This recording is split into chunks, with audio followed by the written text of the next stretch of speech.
So hey guys, this is Himanshu. तो यार चलो वीडियो की शुरुआत करते। तो आज की वीडियो में फिजिक्स की कंप्लीट स्ट्रैटेजी रहेगी तुम्हारे लिए। तो यार कंप्लीट स्ट्रैटेजी क्लास 11th के लिए होगी आज, क्योंकि अगर क्लास 12th के भी वीडियो को इसी में मर्ज कर रहा था मैं तो वो काफ़ी लंबा हो जा रहा था। तो यार दो पार्ट्स में डिवाइड कर दिया। फुल स्ट्रैटेजी बताऊंगा कि अगर तुमने अभी तक नहीं पढ़ा है तो भी किस तरीके से कैसे तुम 99 परसेंटाइल का आंकड़ा छू सकते हो, the magical figure of 99 percentile, तुम कैसे अभी भी जा सकते हो वहाँ पर।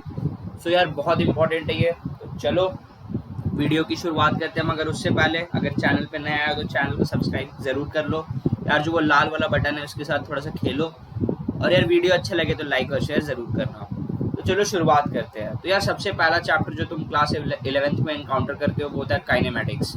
तो काइनेमेटिक्स यार 1D 2D दो टाइप का होता है। तो यार अगर 1D मोशन की बात करूँ मैं तो उसमें तुम्हें 4 घंटे लग रहे होंगे। उसमें equations of motion, graphs, calculus based question and mix problems बहुत इंपॉर्टेंट है। तो यार इसमें तुम्हें 4 घंटे लग रहे हैं। तो यार 4 घंटे कोई बहुत ज़्यादा समय नहीं है, और ये इजीली तुम्हें एक क्वेश्चन, मतलब इन दोनों में से मिला के एटलीस्ट एक क्वेश्चन तो आना ही आना है। मतलब इस 10 घंटे में से एक क्वेश्चन आ रहा है, तो अगर तुम 10 घंटे इन्वेस्ट कर रहे हो तो तुम्हें 4 मार्क्स पक्के से मिल रहे होंगे। तो यार ज़रूर से तुम इस बात पे ध्यान दो। यार अगर 2D मोशन की बात करूँ तो उसमें 6 घंटे लगेंगे, क्योंकि देखो तुमने पहले से बेसिक्स और कैलकुलस वाला पोर्शन खत्म कर रखा है। तो 2D में यार बस दो तरफ डायरेक्शन हो रहे थे, तो हम दोनों तरफ को अलग अलग वे में देखेंगे। 2D मोशन में अगर मैं इंपॉर्टेंट टॉपिक्स की बात कर लूँ तो रिलेटिव वेलोसिटी काफ़ी इंपॉर्टेंट है। उसके बाद Rain Man problem, boatman problem, swimmers problem, इस तरह की चीज़ें काफ़ी इंपॉर्टेंट है। फिर HCV के कुछ एग्जाम्पल्स है जो काफ़ी इंपॉर्टेंट है, और वो स्टैंडर्ड क्वेश्चन है। और उसके बाद 2D मोशन का जो सबसे इंपॉर्टेंट टॉपिक होता है वो है प्रोजेक्टाइल मोशन। यार प्रोजेक्टाइल मोशन काफ़ी इजी टू अंडरस्टैंड चीज़ है, और यार तुम उसे इजीली कर सकते हो। अगर उसके बाद मैं आगे बढ़ता हूँ, अब आता है न्यूटोनियन मैकेनिक्स वाला पार्ट। न्यूटोनियन मैकेनिक्स बहुत से बच्चों को टफ लगता है, और हाँ वो टफ है, मगर एक बार अगर तुम उसमें कंसेप्चुअल ग्रिप बना लेते हो तो फिर ये काफ़ी इजी हो जाएगा तुम्हारे लिए। तो यार अगर NLM की बात करूँ मैं तो उसमें 3 लॉज होते हैं, फोर्सेज होते हैं, FBD होता है, पुली होता है, वेज होता है, स्प्रिंग भी होता है। स्प्रिंग में लिखना भूल गया हूँ तो तुम ध्यान दो, स्प्रिंग भी होता है, और प्रॉब्लम्स होते हैं। यार प्रॉब्लम्स करना काफ़ी इंपॉर्टेंट है इस चैप्टर में। तो यार अगर 3 लॉज देखो, आधा घंटा लग रहा है, फोर्सेज आधा घंटा, FBD 2 hours, pulley 2 hours, wedge 2 hours, problems 3 hours, तो total is coming out to be 10 hours. तो यार अगर तुम इसमें भी 10 आवर्स इनपुट कर रहे हो तो इससे एक क्वेश्चन आने की प्रोबेबिलिटी होती है। तो यार कभी क्वेश्चन आता भी है, कभी क्वेश्चन नहीं भी आता है NLM से डायरेक्टली। तो इसलिए यार मैं इसमें ये तो नहीं बोलूँगा कि यार ये चैप्टर करना बहुत ज़रूरी इसलिए है क्योंकि तुम्हें 4 मार्क्स मिल रहे हैं, मगर हाँ ये चैप्टर करना बहुत ज़रूरी है क्योंकि आगे 11th क्लास में जितने भी चैप्टर्स हैं वो इसके बिना तुम नहीं पढ़ पाओगे। Like this is the basis for all the chapters of 11th class coming forward. यार अगर उसके बाद आगे बात करता हूँ मैं तो आता है सर्कुलर मोशन। तो यार इससे एक क्वेश्चन आने की प्रोबेबिलिटी होती ही है, मतलब इससे तुम 4 मार्क्स एक्सपेक्ट कर सकते हो। तो फोर्सेज होते हैं सर्कुलर मोशन में, centripetal, centrifugal, friction forces, vertical circle में मोशन, डेथ वेल देखते हैं अपन, बैंकिंग ऑफ रोड्स देखते हैं। यार इस चैप्टर में अगर तुम सिर्फ HCV भी कर रहे हो, एग्जाम्पल्स एंड प्रॉब्लम्स, तो ये तुम्हारे लिए काफ़ी होगा मेरे ख्याल से। यार अगर फ्रिक्शन की बात करूँ तो देखो फ्रिक्शन से भी डायरेक्ट क्वेश्चंस नहीं आते, इसलिए अभी मैंने लिखा है if not done yet read the chapter from HCV, theory and examples कर लो HCV के, 4 घंटे में हो जाएगा। आगे बहुत हेल्प होने वाला है, फ्रिक्शन ऐसे भी बहुत इंपॉर्टेंट टॉपिक होता है। तो यार इसलिए तुम इसे ज़रूर करना। यार उसके बाद अगर मैं तुम्हें बताऊं, इसके बाद एक जो चैप्टर आता है ये बहुत टफ होता है, मतलब मैं झूठ नहीं बोलूँगा, ये सचमुच में टफ होता है। Centre of mass, linear momentum, variable mass system, spring problems. इसमें यार तुम HCV plus previous year questions कर सकते हो। 12 घंटे के आसपास तुम्हें टाइम लग रहा होगा। इस चैप्टर में मैंने देखो हाईलाइट करके एक चीज़ लिखा है, HCV के सारे क्वेश्चन इंपॉर्टेंट है इसमें। यार HCV इसलिए बोल रहा हूँ क्योंकि अगर अभी तक तुमने कुछ नहीं कर रखा, अभी तक कोचिंग के मटेरियल को नहीं कर रखा है या फिर कहीं से नहीं पढ़ रखा है, तो अगर HCV पढ़ते हो तो काफ़ी सारी चीज़ें क्लियर हो जाती है। और उसके बाद अगर तुम PYQ लगा लेते हो, उसके बाद अगर तुम PYQs लगा लेते हो तो बहुत हाई प्रोबेबिलिटी होती है कि तुम एग्जाम में क्वेश्चन फोड़ के आओगे।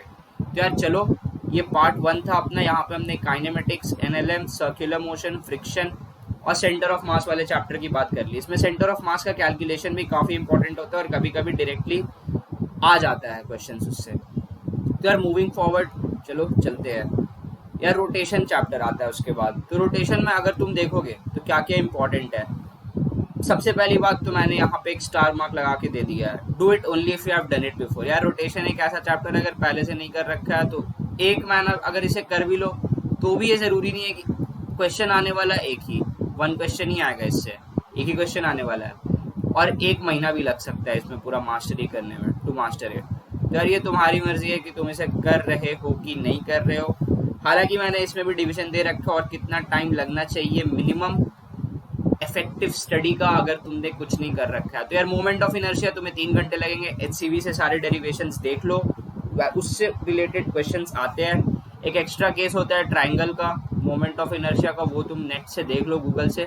मैं भी अपने चैनल पे उसे बहुत जल्द कवर कर रहा हूँ। उसके बाद यार टॉर्क का एक इक्वेशन होता है tau equal to I alpha, जिसमें 3 घंटे लग रहे होंगे। अब 3 घंटे सिर्फ इस फॉर्मूला को याद करने में नहीं लग रहे, इससे रिलेटेड प्रॉब्लम्स करने में लग रहे होंगे, क्योंकि इसके बहुत सारे वेरिएशंस आते हैं यार, पुली वेरिएशंस आता है और डिफरेंट डिफरेंट वेरिएशन आता है, तुम बेंच वाला क्वेश्चन होता है, तो उसलिए सिर्फ इसमें 3 घंटे लग रहे हैं। उसके बाद यार pure rolling and forces involve in it, so this is the main topic which is the heart of the chapter, pure rolling and the forces involve in it. तो यार इसमें 10 घंटे लग रहे होंगे। हर चीज 10 घंटे मैंने कम ही लिखा है, इसमें मास्टरी करने में तुम्हें 2-3 दिन भी लग सकते हैं पूरे के पूरे।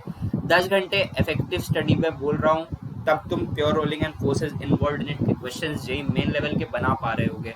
उसके बाद यार एंगुलर मोमेंटम समझने में तुम्हें बस 1 घंटा लगेगा और 2-3 तुम क्वेश्चंस कर लेना अच्छे अच्छे, 2-3 गुड क्वेश्चंस करोगे तो यार अपने आप ये टॉपिक क्लियर हो जाएगा। उसके बाद यार पावर और एनर्जी कंसिडरेशंस आता है, तो half M V square plus half I omega square. तो यार ये बस फॉर्मूला है स्टैंडर्ड, इसी पे बेस्ड क्वेश्चंस आते हैं, बस थोड़ा सा दिमाग लगाना होता है इस पे। तो यार इसलिए मैंने इस पे भी बस 1 घंटा लगाया, 2-3 अच्छे क्वेश्चन से इसका भी काम निपट जाएगा।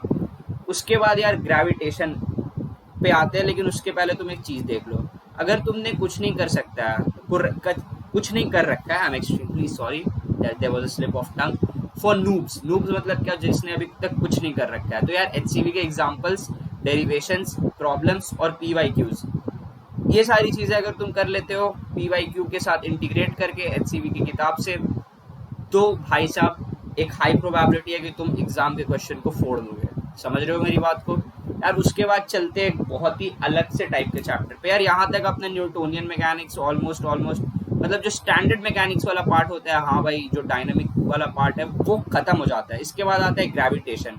तो ग्रेविटेशन में यार एक डिफरेंट टाइप का नॉन कॉन्टैक्ट फोर्स इन्वॉल्व है। अभी तक जितने भी फोर्सेस थे सारे कॉन्टैक्ट फोर्सेस थे, अब एक डिफरेंट जेनर की शुरुआत हो रही है, एक डिफरेंट जॉनर की शुरुआत हो रही है। तो यार ग्रेविटेशन अगर तुम करते हो तो तुम्हें इलेक्ट्रोस्टैटिक्स में बहुत फायदा होगा। इस एरो का मतलब वही है, बहुत ज़्यादा सिमिलर से चैप्टर्स है, इसे हाईलाइट कर देता हूँ यार। अगर तुम ग्रेविटेशन कर रहे हो अभी, तो तुम बाद में जब इलेक्ट्रोस्टैटिक्स पढ़ोगे तो तुम्हें बहुत फायदा है, या फिर तुमने इलेक्ट्रोस्टैटिक्स पढ़ रखा है तो तुम ग्रेविटेशन कर रहे हो, एक ही बात है, बहुत बहुत बहुत सिमिलर टाइप का टॉपिक है यार। अगर मैं मान रहा हूँ कि तुम एक नूब हो, नूब कंसिडरेशन फिर से लिया है मैंने, और देख लेते हैं।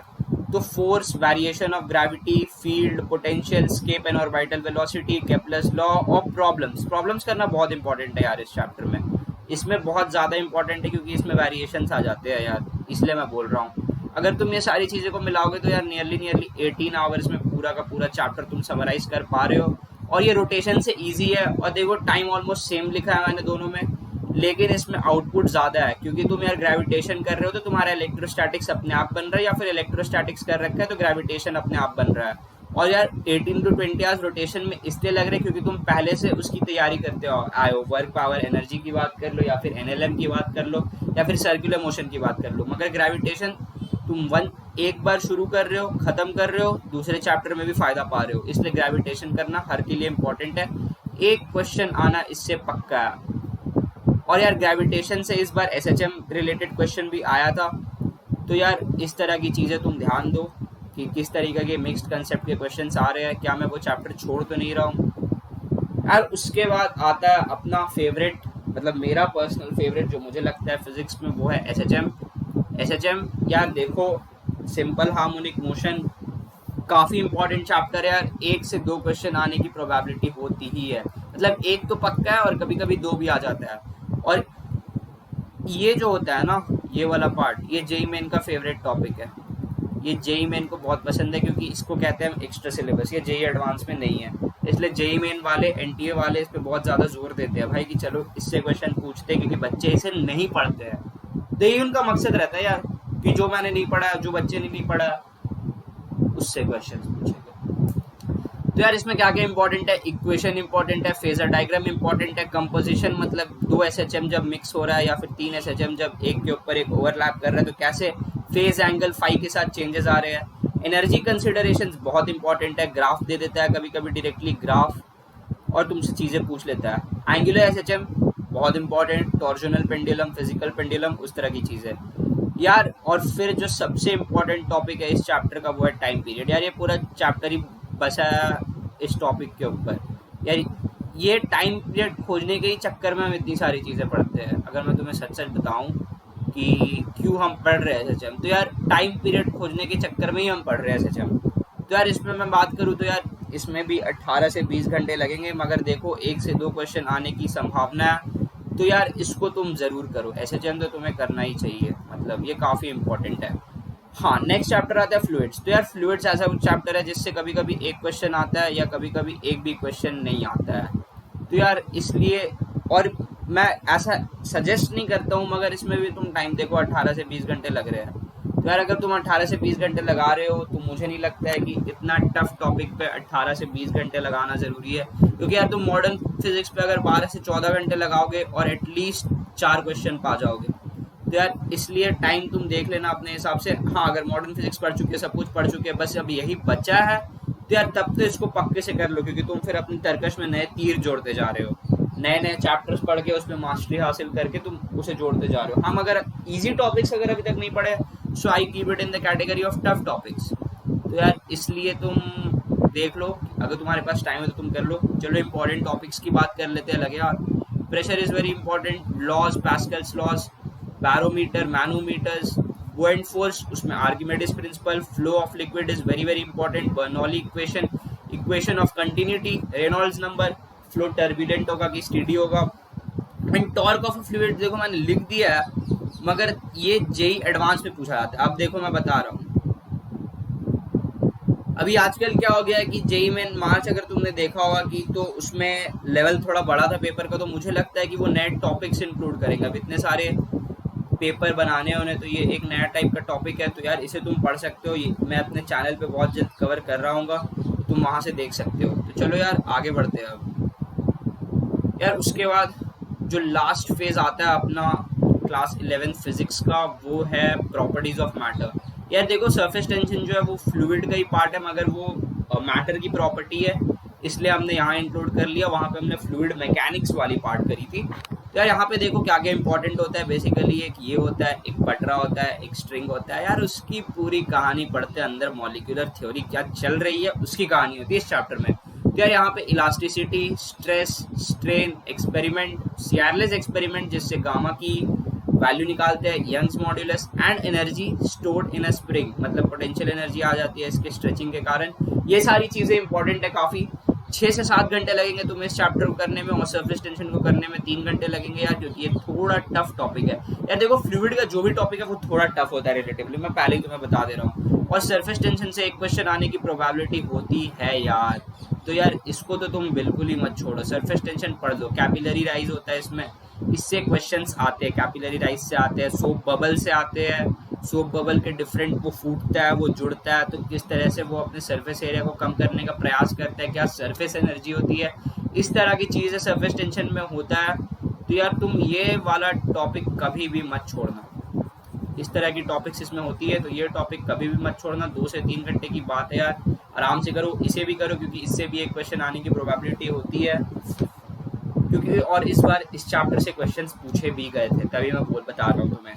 यह सारे एनालिसिस कर रखा है मैंने, तब तुम्हें जानकारी दे रहा हूँ, फालतू की बातें नहीं देखो, इसलिए तेज़ी में बोल रहा हूँ क्योंकि तुम्हारा समय भी बचे, वीडियो छोटा बने यार। इससे शॉर्ट वीडियो में इससे बेहतर टाइम टेबल टाइम के साथ लिख के लाया हूँ, अपने एक्सपीरियंस से, अपने दोस्तों के एक्सपीरियंस से, अपने जूनियर्स के एक्सपीरियंस से जिन्होंने 99% से ज़्यादा स्कोर कर रखा है।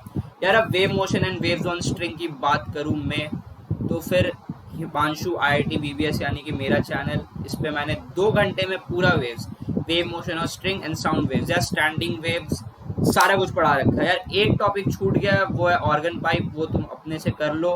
Organ pipe is left. यार देखो मैं बता देता हूँ, मैं कुछ छुपाता नहीं हूँ, मैं नहीं चाहता हूँ कि मेरे कारण किसी का नुकसान हो, कि वो एग्जाम देने जाए और फिर मुझे आने के बाद गाली दे। यार देखो ऑर्गन पाइप छूट गया, वो तुम अपने से कर सकते हो। मैंने स्टैंडिंग वेव पढ़ा रखा है और एकदम कंसेप्चुअल अंडरस्टैंडिंग दी है उसकी। तो यार अगर तुम सच में समझ रहे हो स्टैंडिंग वेव मेरे वीडियो को देखकर, तो ऑर्गन पाइप बस एक खेल है यार, एक रीडिंग लगाने की और 2 क्वेश्चंस करने की जरूरत है उसमें। तो यार 2 घंटे का वीडियो, फिर 2 घंटे का PYQ और 1 घंटे में ये, तो यार 5 घंटे में पूरा इतना बड़ा चैप्टर खत्म हो रहा है यार। इससे 2 क्वेश्चंस आने की संभावना होती है, साउंड वेव्स और वेव वन स्ट्रिंग मिलाकर। उसके बाद यार थर्मोडायनेमिक्स, इससे तो भाई 3 क्वेश्चन पूछे जाने ही जाने हैं। और ये यार मैंने पूरा करा रखा है, इसमें मैं ऐसा कुछ नहीं बोलूंगा कि मैंने कुछ छोड़ दिया है। जैसे इसमें बता दिया मैंने कि मैंने ऑर्गन पाइप छोड़ दिया तो छोड़ दिया है, तुम पढ़ लेना। लेकिन यार इसको अगर तुम करते हो थर्मोडा, एकदम ये प्रीमियम कोर्स है, ये एकदम प्रीमियम है, मतलब 3 घंटे में करा रखा। अब तुम सोचोगे भाई ये नया बंदा है, एक तो इतने कम टाइम में ये वीडियोस बना रहा है, छोटे छोटे वीडियोस बना रहा है यार, क्या उससे क्वेश्चंस होंगे। तो यार कम टाइम इसलिए लग रहा है क्योंकि मैंने इसमें एफर्ट पहले ही मार दिया है ना। मतलब जो एफर्ट तुम मारते सारी चीजों को पढ़ने में, मैंने ही मार दिया कि क्या क्या इंपॉर्टेंट है। इंपॉर्टेंट तो देखो सारा कुछ है और मैंने पढ़ाया भी सारा कुछ है। अब उसे जल्दी कैसे पढ़ाना है, मैंने लिख के लाया पहले से, फिर तुम्हें उसे एक्सप्लेन कर दिया। एग्जाम्पल्स में लिख के लाया, क्वेश्चन में पहले से लिख के लाया, वो सब में टाइम बचता है। तो टाइम इज सेव्ड बाय मी। तो इसलिए ये 10 घंटे का जो एक्सप्लेनेशन था वो 3 घंटे में आ गया यार। 7 घंटे तो वो क्वेश्चंस लिखने, बच्चों को प्रॉब्लम सॉल्व करने में, देने में, वो मैं वीडियो में बोल देता हूँ कि पॉज करके ट्राई कर लो। तो इन तरह की चीज़ें में मैंने टाइम बचाया और एक प्रीमियम कोर्स बनाया यार। शॉर्ट है बट क्रिस्प है, क्रंची है और काफ़ी ज़्यादा फ्रूटफुल रहेगा तुम्हारे लिए। तो चलो गाइस, इस वीडियो को समाप्त करते हैं। ऐसी एक वीडियो क्लास 12th के लिए आ रही होगी, तुम अपने टाइमिंग्स देख लो और उस हिसाब से टाइमिंग अपने लिए सेट कर लो। मैं कोई एडवाइस नहीं करूंगा क्योंकि हर बच्चे के लिए एक अलग सा स्ट्रेंथ और वीकनेस जोन बना हुआ है। तो चलो वीडियो को समाप्त करते हैं। All the very best guys, अच्छे से पढ़ो और एग्जाम को फोड़ दो। तब तक के लिए जय हिंद, गुड बाय।